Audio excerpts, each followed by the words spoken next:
Servants scurried across the cobblestones, heads bowed, but none dared interrupt the rhythmic dance at the center of the yard. Princess Althea moved like a storm in human form, all precision and fury wrapped in silk and iron. Her dark braid whipped through the air as she pivoted, bringing the gladius down in a sharp arc that sent her opponent's blade flying across the yard. The poor knight in training stumbled back, pale and breathless. "You dropped it again," she said, lowering her weapon. Her tone wasn't cruel, just weary. "This was the 5th one this month." "Why, Your Highness, I..." "Pick it up," she cut in. "And this time, don't fight me like you're dancing with a ghost." He obeyed, but the tremor in his hands was obvious. Everyone in the yard had heard the stories by now, how Althea had bested her teachers at 13, how she had knocked a seasoned commander unconscious during a mock duel at 15, and how last winter, she had challenged a suitor who mocked her calloused hands. The suitor had fled the palace before the duel could even take place. And now, at 19, no one came for her hand anymore. When she disarmed the knight again, cleanly, effortlessly, she sighed and handed her sword to a squire. "Enough. I'll practice alone tomorrow." A hush fell over the courtyard as she walked away. She could feel their stares like arrows at her back, respect mingled with unease, admiration laced with fear. A princess wasn't meant to swing a sword better than the men who would protect her. But Althea had never been meant for what others wanted. Later that morning, she stood on her balcony, gazing over the misty kingdom below. The capital spread out like a patchwork quilt, its rooftops slick with dew. Down there, somewhere, girls her age were preparing for courtship dances, reciting poetry, learning to smile demurely. She flexed her sword hand instead. A soft knock came at the door. "Your Highness." Her maid, Lyra, peeked in, holding a folded parchment with an elaborate seal. Another suitor's letter arrived. "From House Valencrest this time." "Let me guess," Althea muttered. "Tall. Handsome. Has no idea what to do with a sword." Lyra bit her lip, not denying it. "He requests a formal meeting at tomorrow's court. And, well, your father seems hopeful." Of course he was. King Aaron had long since abandoned the dream of marrying her to a gallant knight. Now he settled for anyone who wouldn't run at the first sound of steel. Althea turned away from the letter. "Tell him I'll attend." "Truly?" Lyra blinked. "You usually." "I'll attend," Althea repeated. "But I won't smile." The next day's court was a parade of painted faces and practiced charm. House Valencrest arrived on gilded carriages, and their heir Lord Marcellin stood tall and proud. He was handsome, yes. A little too aware of it. He bowed low. "Princess Althea. I've heard stories." "Everyone has," she said flatly. "I find them intriguing."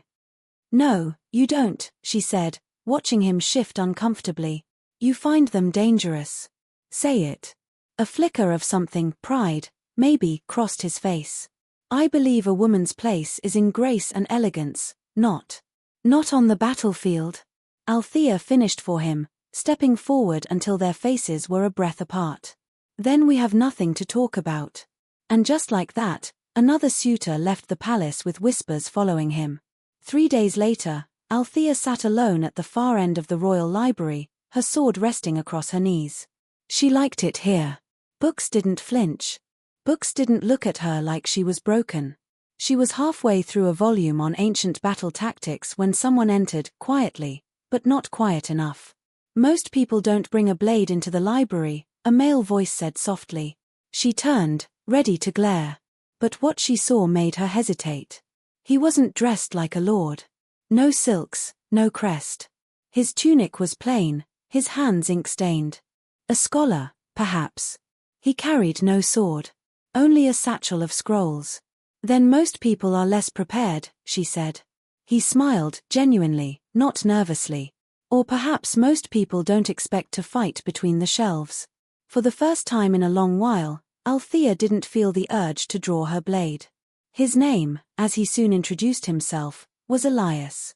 And unlike the others, he didn't try to impress her with titles. He didn't flinch at the sword in her lap. He asked about her favorite battle strategy. He debated philosophy with her. He listened.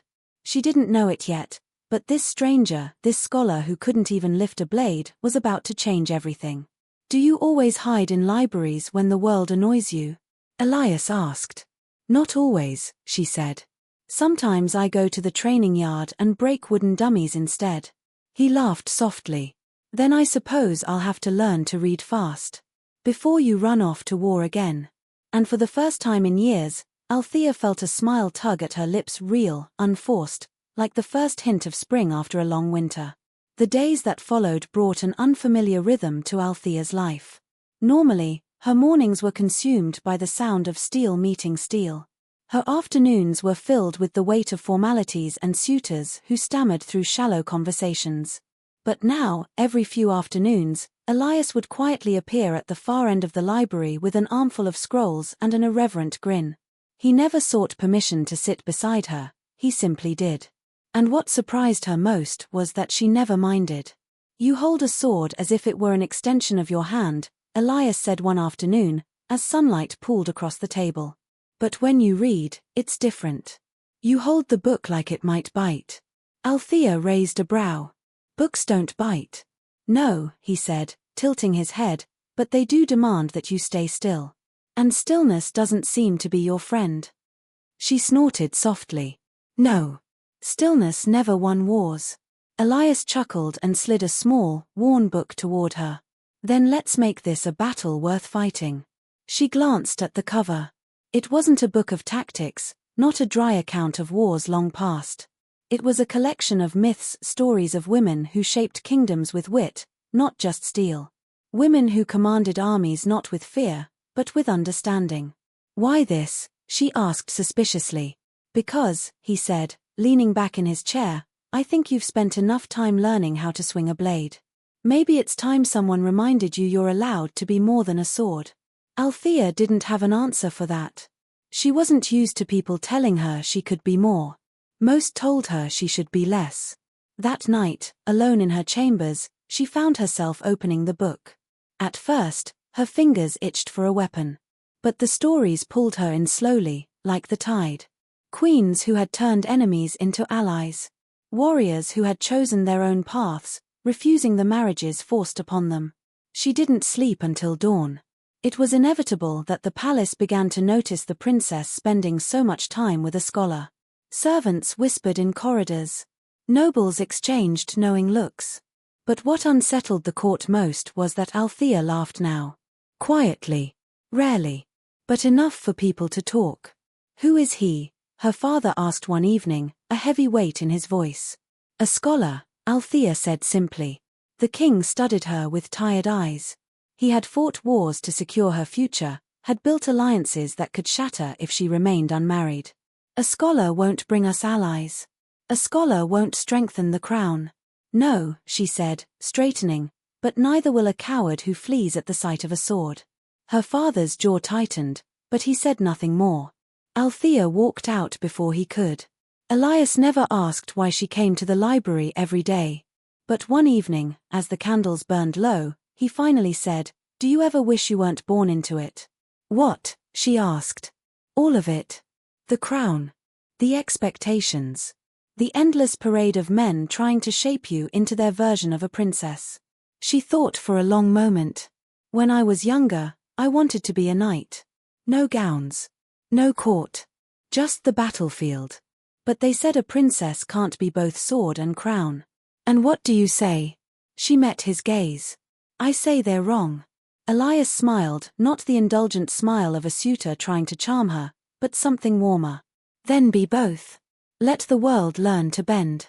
For a heartbeat, something in her chest softened.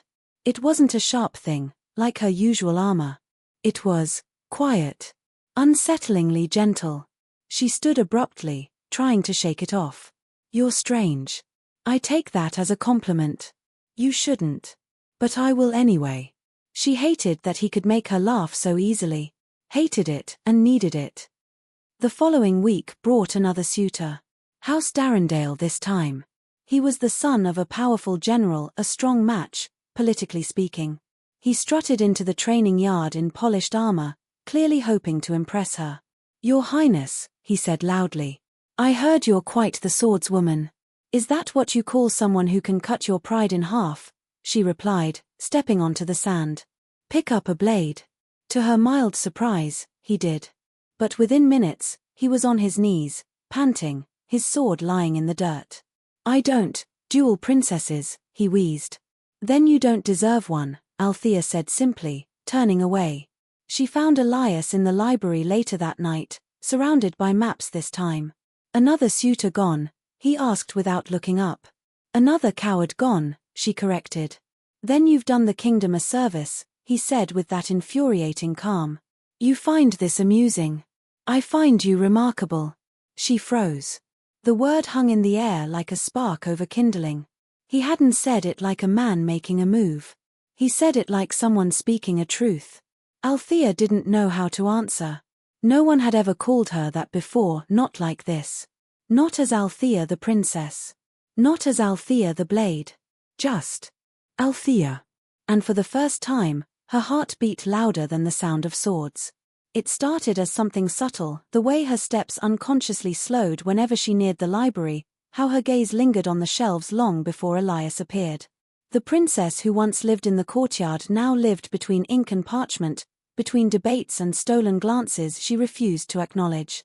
She told herself she went there to escape the endless charade of courtship. She told herself she went to read. But in truth, she went to hear his voice. You always lean forward when you're focused, Elias said one evening as rain drummed against the high windows. Like you're ready to charge at the book. I'm used to charging, Althea replied without looking up from her text.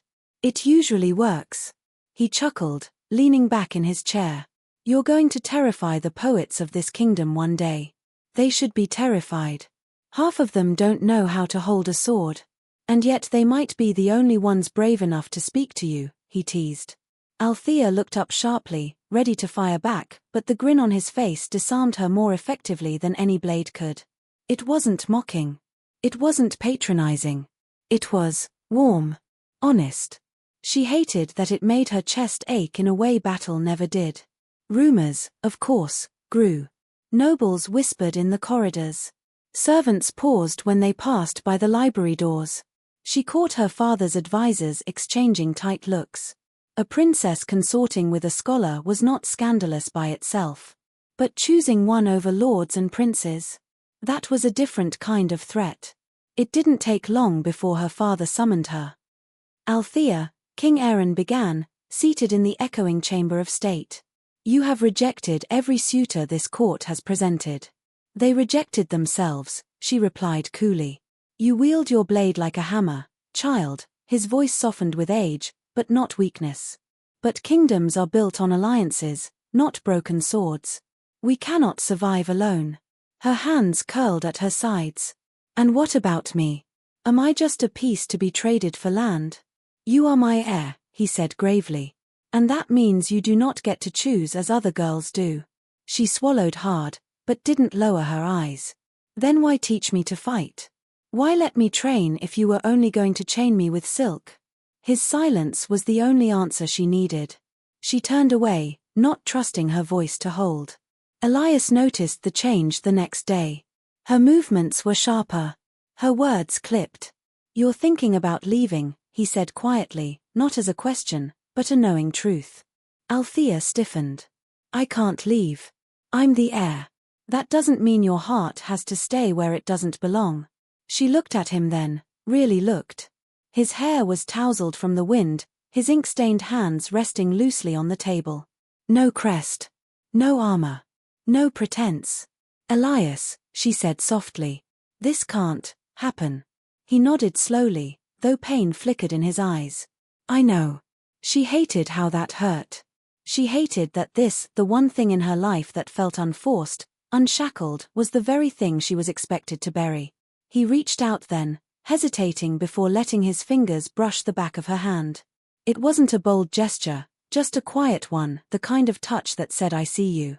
Her breath caught. You deserve to choose, Elias whispered. Althea stared at their hands. And if I choose wrong? Then at least it was your choice. For a long time, neither spoke. The rain outside turned into a storm, pounding the palace walls. Althea felt the world closing in, the crown growing heavier before it even touched her head. The next day, her father made his announcement. A marriage had been arranged with Prince Kaelin of Varnholt, strong, wealthy, and utterly unimpressed by her skill with a sword. It wasn't just a marriage, it was a treaty, a guarantee of peace. The council celebrated. The kingdom rejoiced. Althea felt nothing. Kaelin arrived a week later, smiling like a man accepting a prize. His hands were smooth, his eyes calculating. He bowed low to her, and when he rose, his gaze held not admiration, but ownership. "Your Highness," he said, voice smooth as oil, "I've heard much about your peculiar talents." "They're not peculiar," Althea said coldly. "They're mine." Kaelin smirked faintly. "In time, they will be your husband's concern." Something in her burned. She kept her posture regal, but her knuckles whitened. The court cheered their union. But Althea looked past the prince, to the shadows at the edge of the hall. Elias stood there, silent, unreadable. Their eyes met for only a heartbeat. But it was enough to tear something inside her clean open. She had spent her life wielding a blade. She'd never learned how to survive a wound like this. The betrothal feast was a masterpiece of gilded lies. Golden chandeliers burned overhead, casting warm light on faces that smiled too easily. Courtiers whispered behind lace fans, musicians played soft melodies, and trays of honeyed wine made their way through the crowd like liquid courage. Althea sat at the high table beside Prince Kaelin, her fingers curled tightly around the stem of her goblet. He was charming in the way a wolf might be charming if dressed in silk, practiced, dangerous, empty. "You'll learn to love Varnholt," Kaelin said between sips of wine, his voice smooth and polished. "Our people will be delighted to have a warrior princess." "For show, of course." Althea set her goblet down slowly. "For show." He gave a careless shrug. "Swordplay is a delightful spectacle. The nobles will adore it. But once we are wed, your days of play will end." Her stomach twisted. "Play?" Kaelin leaned closer, lowering his voice. "Let's not pretend, Althea. You were trained because your father had no sons. But a wife's place is not in the yard." She didn't realize she'd clenched her hand until the silver ring around her finger bit into her palm. Around them, the feast blurred into meaningless chatter. She saw mouths moving, laughter rising, but all she heard was the crackling of the fire behind the throne and the steady, growing pulse of rage in her ears. Then, across the hall, she saw him. Elias stood near one of the great pillars, half in shadow, dressed not in fine silk but in simple black. He wasn't supposed to be here, he wasn't nobility, wasn't invited to this farce. Yet he stood there, watching her. And in his eyes she saw what no one else at this table could offer, a choice. When the feast ended, the court spilled out into the torchlit gardens, laughing and congratulating themselves on a future they'd built for her without asking. Kaelin's hand rested possessively at the small of her back as they walked. She endured it like one endures a blade at the throat. "You'll be a fine queen," he said. "Beautiful. Obedient. Useful." She stopped walking. His hand remained where it was, expecting compliance. Slowly, she turned to face him. "Remove your hand." He blinked, then smirked. "What?" She stepped back one sharp, practiced motion, and his hand slipped off her like water off steel. "I am no one's trophy," she said, voice low and even. "Not yours. Not my father's. No one's." Kaelin chuckled, as if she were a child throwing a tantrum. "This isn't a battlefield, princess." Her eyes hardened. "Everything is." Althea disappeared into the gardens after that, her silk skirts catching the moonlight as she moved deeper into the hedge-lined maze. She didn't need to look back to know Elias was already following at a distance. She could feel it, the way one feels the pull of something inevitable. She found him near the reflecting pool. Torches flickered along the marble path, their flames trembling in the wind. "You shouldn't be here," she whispered. "I know." Elias stepped closer, his dark hair tousled by the night breeze. "But then again, neither should you." Althea stared at the pool's rippling surface. Her reflection wavered, split down the middle by the water's motion. A crown on one side. A sword on the other. "Tomorrow they'll announce it to the whole kingdom," she said softly. "My engagement." The union. The perfect little alliance. Do you want it? He asked. She let out a hollow laugh. Does that matter? Yes, he said simply. It matters. She turned toward him then. Elias's face wasn't lit by torchlight so much as it absorbed it, warm, real, unguarded. He wasn't a prince. He couldn't offer her armies or gold. But he had always spoken to her, not to her title. And for someone who had lived her life as a blade, being seen was more dangerous than any war. Elias, she said, her voice barely audible. I can't. He nodded, but didn't step back. I know. Her throat tightened. Then why do you look at me like that? Because, he said, even if the world tries to cage you, I've seen the way you fight. And I know, you were never meant to live in a cage. The night air pressed close around them. Crickets sang faintly in the distance.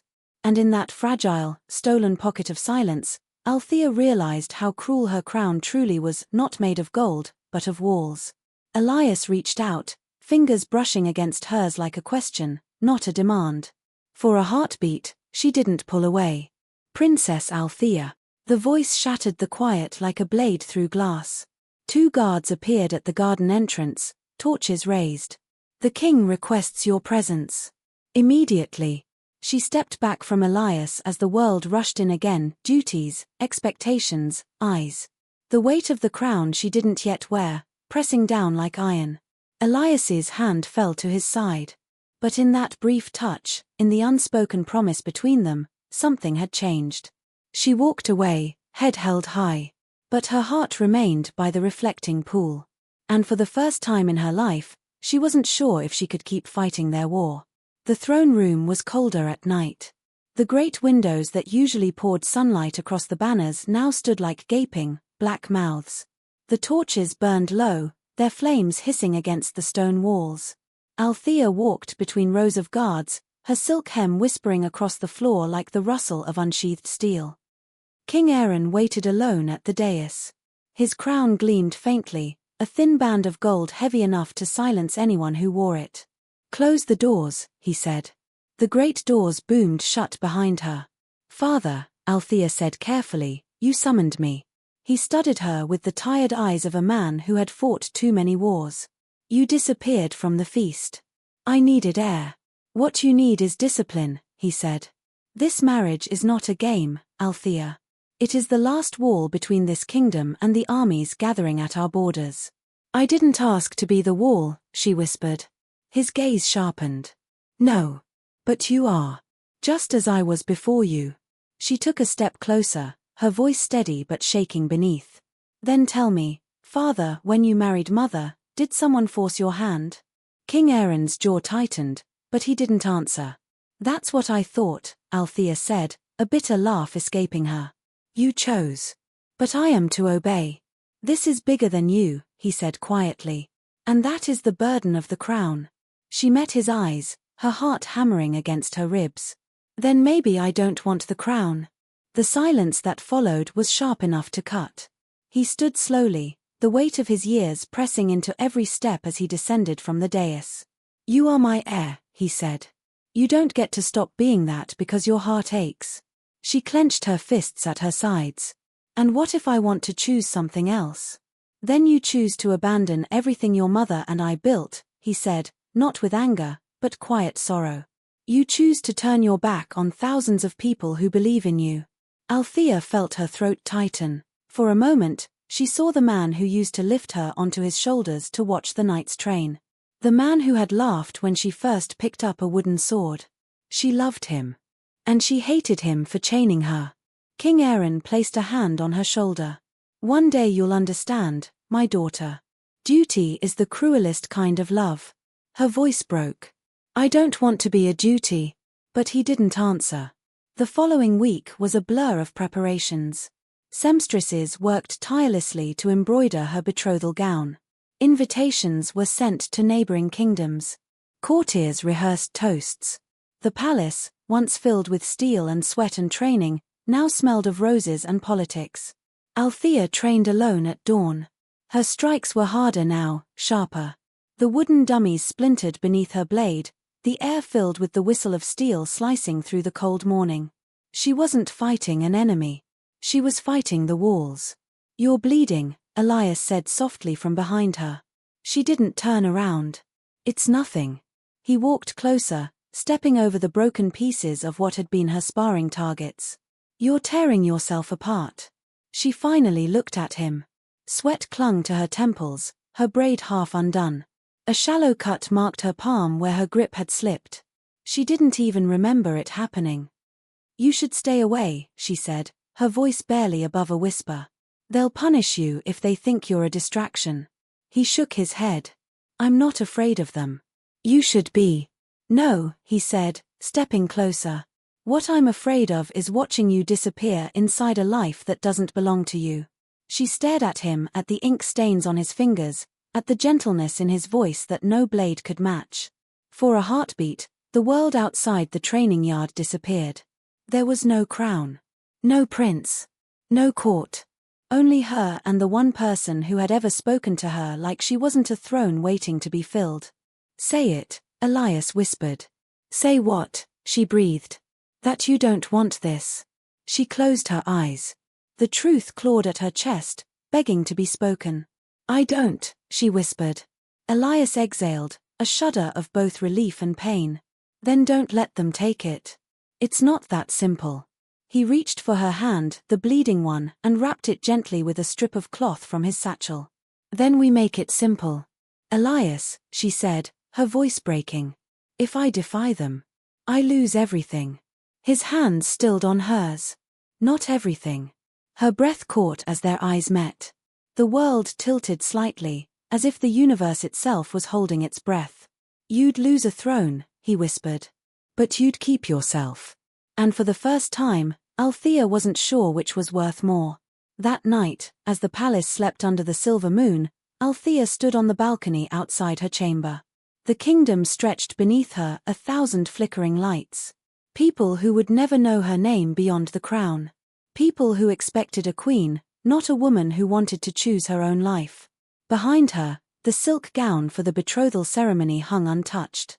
Her gladius leaned against the wall, plain, unadorned, honest. She closed her eyes and began to plan. The moonlight carved pale silver lines across the floor of Althea's chamber. Outside, the wind whispered against the banners, restless as if it, too, longed to run free. Althea pulled her training tunic over the ceremonial gown and tied it tight at her waist. Her fingers trembled, not with fear, but with a kind of quiet clarity. Every piece of silk in this room belonged to someone else's dream. The blade on the wall was hers. She moved silently, the way she'd been taught since she was 10, when she'd snuck into the training yard to mimic the soldiers. The gladius was cold when she gripped it, familiar and grounding.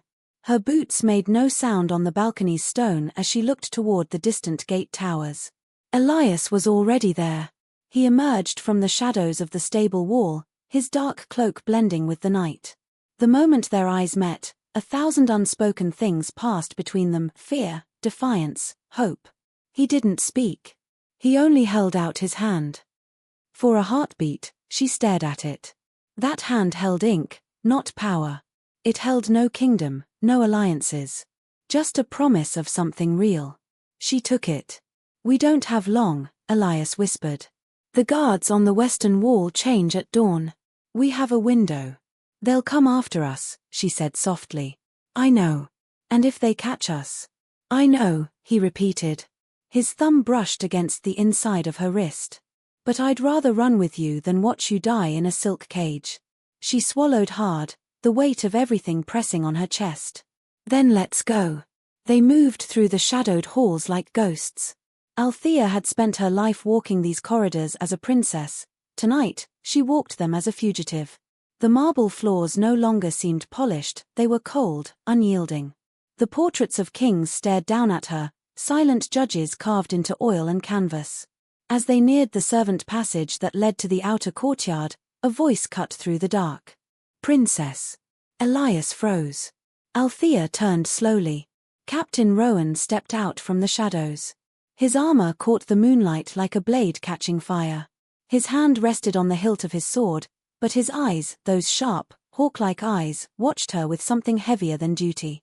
"I should raise the alarm," Rowan said. His voice was steady, but beneath it, something cracked. "I know," Althea answered. "You're throwing away a kingdom," he said. "For what?" "For myself," she whispered. The silence stretched like a drawn bow. Althea's pulse thundered in her ears. Elias' hand tightened around hers. Then Rowan did something she didn't expect. He exhaled, slow and tired, and stepped aside. "Go," he said. "Before I remember who I am supposed to be." She hesitated. "Rowan." "Go," he barked, though his voice shook. Althea didn't waste another breath. She and Elias ran, their boots striking stone, their cloaks snapping in the wind. The cold bit at their cheeks, the air filled with the distant sound of bells in the town beyond the walls. They reached the western gate just as the guard rotation began. Althea knew every beat of this place, every blind corner, every loose stone. She slipped through the service door, Elias close behind, and they emerged into the night beyond the kingdom walls. For the first time, the stars felt close enough to touch. They didn't stop until the castle was no longer a silhouette behind them, just a memory framed by the horizon. They found refuge beneath the skeletal arms of an old oak tree, breathless, mud splattered up their boots. Althea leaned back against the trunk, feeling her heartbeat thunder through her ribs. Elias collapsed beside her, his chest heaving with laughter, quiet at first, then wild and breathless. "You did it," he said between breaths. "You actually did it." She let out a shaky laugh of her own. "We did it." His hand brushed against hers in the dark, and neither of them pulled away. But the night wasn't still. Somewhere far beyond the fields, a horn sounded, low, mournful, unmistakable. The king's riders were already searching. Elias's smile faded. Althea tilted her head back against the bark, eyes fixed on the stars. She'd known this wouldn't be easy. Freedom never was. "We keep moving," she said, her voice steady now. Elias nodded. "Until where?" "Until I find a place where I can wield my blade and my heart without having to choose between them." The moon climbed higher, and the princess who was never meant to be anything but a bride vanished into the dark with a gladius at her side and fire in her veins. They weren't safe. But for the first time in her life, she was free. And the kingdom she'd left behind would soon learn what kind of woman they had underestimated. By dawn, the entire castle was awake. Servants whispered in corners, knights mounted their horses in a frenzy, and banners bearing the royal crest flapped against the wind like raised swords. King Aaron stood on the eastern battlements, a storm gathering behind his eyes. Below him, the courtyard swarmed like a stirred hive. She took the western passage, Captain Rowan said grimly beside him. His armor was splattered with dew and dust from the night. "I found the guards unconscious." She planned this. Aaron's hands tightened around the cold stone of the parapet. "Of course she did. She's my daughter." He said it not with pride, but with the heavy knowledge that Althea carried his blood, his fire, and his defiance. "She won't get far," Rowan said. "The elite riders are already mounted." Aaron's jaw tightened. He turned to his captain, voice sharp and clipped. "Take the king's fang." Rowan's head snapped up. "Sire. You heard me. No royal guards. No scouts. Take the fang." The king's fang was not an ordinary patrol. It was a silent, deadly unit of trackers and swordsmen, those who moved like smoke and struck like iron. Their purpose was simple: retrieve what was lost. No matter the cost. "Yes, my king," Rowan said quietly. As the riders thundered from the gates, Aaron remained at the battlements, staring into the fog that crept across the plains. His hands trembled once, barely. The kingdom could not afford to lose its heir. But the father in him could not bear to think what would happen when they brought her back. Miles away, Althea and Elias were already moving. The forest swallowed them whole, tall pines, damp earth, and the silver light of morning cutting through the mist. Their boots sank into the soft ground as they wove through the undergrowth, their breaths white against the cold. "We should keep going until dusk," Althea said between breaths. "If we can make it past the river, the riders won't find us." Elias adjusted the satchel on his shoulder. "You know this land better than I do. Lead the way." She tried to smile, but a sliver of unease gnawed at her chest. "The fang didn't leave trails. They followed them. They followed them. By midday, they reached the old stone bridge, a narrow arch spanning a rushing river. Althea stopped to catch her breath, scanning the tree line. For a moment, there was only birdsong. The soft gurgle of water. The illusion of safety. Then a branch snapped. Her hand flew to the hilt of her gladius. Elias. Before he could speak, a figure in black armor dropped from the trees like a shadow. Another followed. And another. The fang had found them. Run! Elias shouted. They bolted across the bridge, boots slapping against damp stone. Althea slashed at the first man who lunged at them, steel meeting steel with a shower of sparks. Her arms ached, but she moved like water, her gladius singing through the air. She downed one, then another, but the fang were not common soldiers. A blow caught her from behind. She stumbled. Elias turned back, swinging a broken branch like a club. "Leave her," he shouted, voice raw. A rider struck him across the temple with the hilt of a sword. He collapsed onto the bridge. "No!" Althea screamed, but two fang warriors pinned her arms before she could reach him. "Don't hurt him," she gasped, struggling against the iron grip. The leader of the fang, a tall man with a silver wolf crest, looked down at her with unreadable eyes. His fate isn't mine to decide. Then darkness closed around them. When Althea opened her eyes, the torchlight of the throne hall burned too bright. Her wrists were bound with silk cords, not ropes. A mockery of softness. Elias knelt beside her, blood matting his hair, his hands tied behind his back. His eyes found hers immediately. Bruised. Fierce. Above them, on the dais, King Aaron sat in his heavy chair, crown glinting like a blade. The weight of the kingdom hung between them. "Althea," he said, his voice neither gentle nor cruel. "Did you truly think you could vanish?" She lifted her chin. "I didn't vanish. I left." "Left?" His voice echoed through the chamber. "You are the heir to this throne. You do not leave. You rule." She met his gaze without flinching. "Then I don't want it." The court shifted. Whispers spread like cracks in glass. Elias spoke hoarsely, "She doesn't belong in a cage of gold." Aaron's eyes snapped to him. "Silence, boy." "She's not a crown," Elias said, even as the guards forced him lower. "She's a person. You'd see it too if you weren't so busy turning her into a pawn." The king rose slowly from his throne. Every step he took down those marble stairs was like a hammer striking the floor. "Bring him to the cells," he ordered. Two guards seized Elias by the arms. Althea lunged forward instinctively, but her wrists were yanked back. "Father, no," she cried. "He's done nothing wrong. He stole my heir," Aaron said coldly. "He'll answer for it." Elias didn't struggle.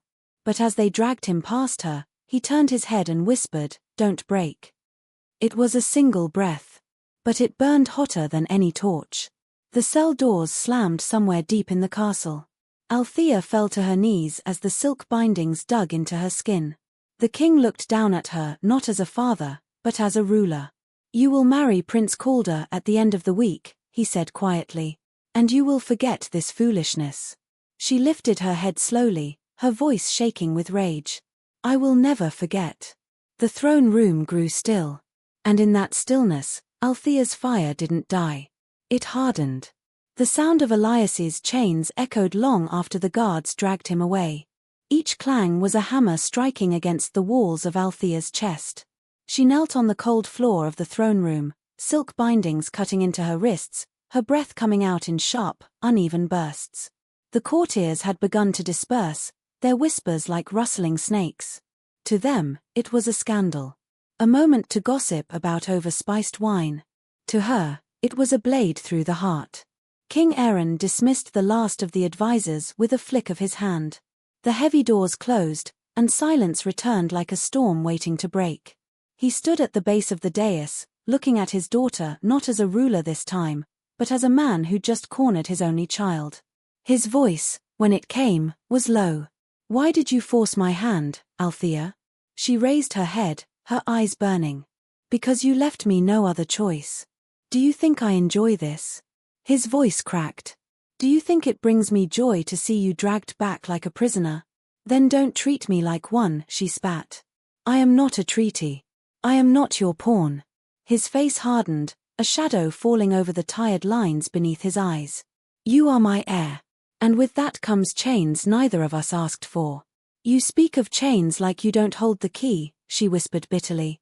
Aaron closed his eyes for a brief moment, just long enough for a sliver of the man she remembered to show through. The man who taught her to ride, who sat with her in the courtyard when she cried after her mother's funeral. But when he opened them again, the king had returned. You will marry Calder at week's end, he said, voice ironclad. Elias will be tried for treason and for abducting the future queen. Althea's heart stopped. No. He crossed the border with the kingdom's heir, Aaron said, the weight of politics in every syllable. He defied the crown. The law leaves me no choice. There's always a choice, she screamed, lunging against the bindings. You are the law. The king's expression didn't change. That, more than anything, broke her. He turned his back and walked toward the dais. Take her to her chambers. She doesn't leave until the ceremony. The guards approached. She thrashed, kicked, spat, but the silk cords were stronger than pride. As they dragged her down the torchlit corridors, she caught a glimpse through an archway, a stairwell spiraling downward, cold and black as a grave. She knew where it led. To the dungeons. To Elias. Hours bled into night. Althea sat on the edge of her bed, the embroidered gown for the ceremony laid out before her like a mockery. Gold-threaded lace. Jewels woven into every seam. The kind of gown worn by queens who never had a say in their lives. The moonlight cut through the curtains like a blade. She could still hear his voice. Don't break. But what good was not breaking if she was already trapped in a cage? A soft rustle at the window snapped her out of her thoughts. Gods, you're loud when you're angry, whispered a voice from the shadows. Althea's heart leapt. She spun around. Rowan was crouched by the balcony door, his armor stripped away, dressed in a plain black cloak. Rowan, what are you doing here? She hissed. He stepped forward, his jaw tight. Watching the court tear itself apart because you dared to want something more than a crown. Her throat tightened. Then why are you here? Because, he said, meeting her gaze, I trained you. I watched you bleed in the yard while those soft-handed princes laughed. I can't stand by and watch them shackle you to a life you hate. She stared at him, not trusting what she was hearing. You're a captain of the guard. And you're still my princess, he said. I owe my loyalty to you, not the throne. For a heartbeat, hope flickered inside her. Elias, she whispered.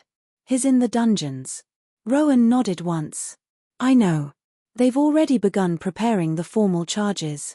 If he's found guilty of treason, he'll be hanged before your wedding day. A cold, sharp silence fell between them. Rowan drew a key from his cloak and placed it in her hand. This unlocks the lower gate and his cell. But if you do this, Althea, there's no turning back. Your father will send the entire army after you. You won't just be running from a marriage anymore. You'll be running from the crown itself. She closed her fingers around the key. It bit into her palm like the promise it was. I'm not running, she said softly. I'm choosing. Rowan exhaled through his nose, almost like a laugh that never reached his mouth. Then let's get him out. The dungeons smelled of wet stone and iron. The guards had thinned at night, trusting in the walls and chains to do their work. Althea and Rowan moved like shadows through the passageways, each step silent, each breath measured. When she reached the cell, Elias was slumped against the wall, wrists raw from the ropes. His head snapped up the instant he heard the lock turn. Althea, he whispered, like saying her name alone was enough to keep him standing. She stepped inside. The sight of him bruised and blooded sent a fierce, aching burn through her chest. She dropped to her knees, hands trembling as she touched his face. I'm getting you out, she breathed. He gave a hoarse laugh, half disbelief, half love. You're insane. Probably. Rowan cut the ropes with his dagger, and Elias winced as the blood returned to his hands. You're helping us? Elias asked. Rowan's jaw flexed. Don't make me regret it. Althea grabbed Elias's hand and pulled him to his feet. The plan wasn't elegant. It didn't have to be. They had one chance. And this time, She wasn't leaving him behind. Far above them, in the silent halls of the palace, King Aaron stood by the window, staring at the night like it might give him back what he'd already lost. He hadn't heard the iron gates creak open yet.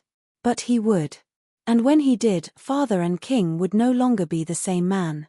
The lower gate moaned open like some great beast awakening. Cold night air rushed in, stinging Althea's cheeks as she tightened her grip on Elias's hand. Behind them, the dungeon torches flickered low. Rowan extinguished the last one, plunging the stairwell into darkness. Every heartbeat sounded like a war drum in her ears. "We take the south wall," Rowan whispered, his voice low and sharp. "Less guard rotation there. If we're lucky, we'll be past the river before anyone notices." Elias stumbled slightly as they ran, still weak from the beating and the chains, but his fingers held onto hers like an anchor. Althea's training took over, every movement efficient, measured, quiet. She knew these walls better than anyone. She'd grown up racing through them while courtiers scolded her for climbing where princesses weren't meant to. Now those same walls were her battlefield. They reached the outer courtyard. The moonlight pooled across the cobblestones like spilled silver. 3 guards stood near the gatehouse. Rowan signaled for them to stop. "Stay here," he whispered. Before Althea could protest, Rowan slipped into the shadows. A muffled scuffle followed, soft, efficient, deadly. One guard went down with a blow to the throat, another slumped silently as Rowan dragged him into the darkness. By the time the third fell, Rowan emerged again, breathing hard but steady. Elias stared at him with something between awe and disbelief. "Remind me never to get on your bad side. Remind yourself to run faster," Rowan muttered. Althea tried not to smile. It almost felt like the night they'd fled before, except this time, they weren't naive. This time, they knew the storm waiting behind them. They reached the south wall. Althea climbed first, nimble as she had been since she was a child, her gladius strapped across her back. She reached down for Elias. Rowan boosted him upward, and he caught the top ledge with shaking hands. Althea hauled him up, breath catching at the closeness of him, the wild look in his eyes. Rowan followed last, landing softly on the grass outside the wall. They were free again. But the moment their boots hit the ground beyond the fortress, a bell rang. A single, clear, merciless bell. Elias flinched. "They know." Rowan swore under his breath. "Someone's found the bodies." From the ramparts, horns began to wail. Flames lit the towers like angry eyes. Riders would be saddled in minutes, perhaps less. Althea clenched her jaw. "Then we move." They sprinted through the trees, heading for the river, the same one they'd nearly crossed days ago. The night air burned in their lungs. Mud clung to their boots. Behind them, the horn calls grew louder, clearer. The king's fang would already be assembling. "Rowan," she panted, "once we cross, where do we go?" "There's an old ranger outpost 2 leagues east. We can lie low there."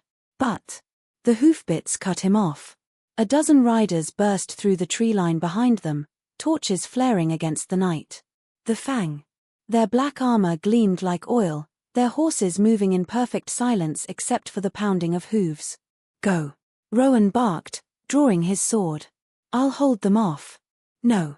Althea turned, eyes blazing. "I won't leave you to die here."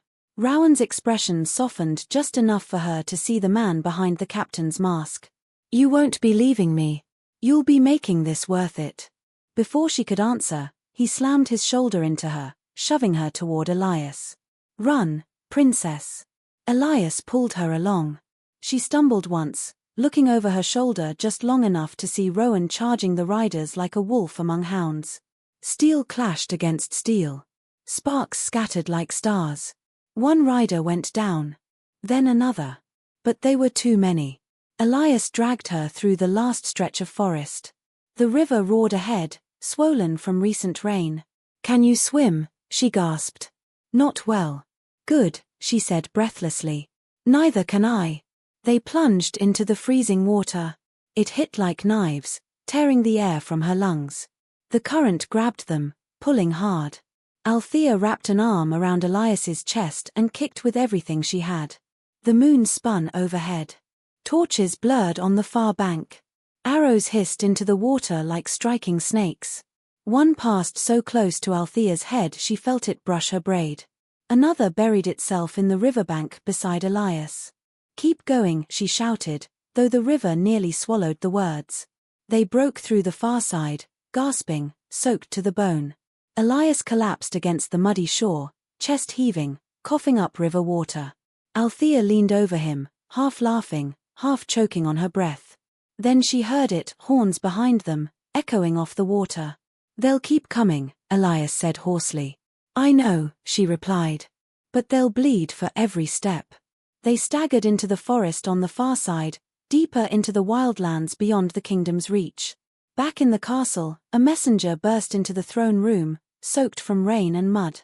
"Sire," he panted, bowing low before Aaron. "She's fled the castle. Again. With the prisoner. Anne." Captain Rowan aided her escape. For a moment, no one breathed. The king rose slowly, every movement deliberate. His crown cast long shadows down his face. "Send the Fang after them," he said. "They're already in pursuit, sire." But the princess and the prisoner crossed the river. "They're heading east." Aaron walked to the great map on the wall, the same map Althea used to study when she was small. He traced his finger toward the eastern wildlands. Places where no crown held sway. "Then we hunt them," he said quietly. "And we bring her back." His general hesitated. "Sire, if she resists." Aaron's jaw locked. For a heartbeat, something flickered in his eyes, pain, perhaps, or memory, but it vanished beneath the steel of a king. "She's my daughter," he said. "But she's also my heir. She will return."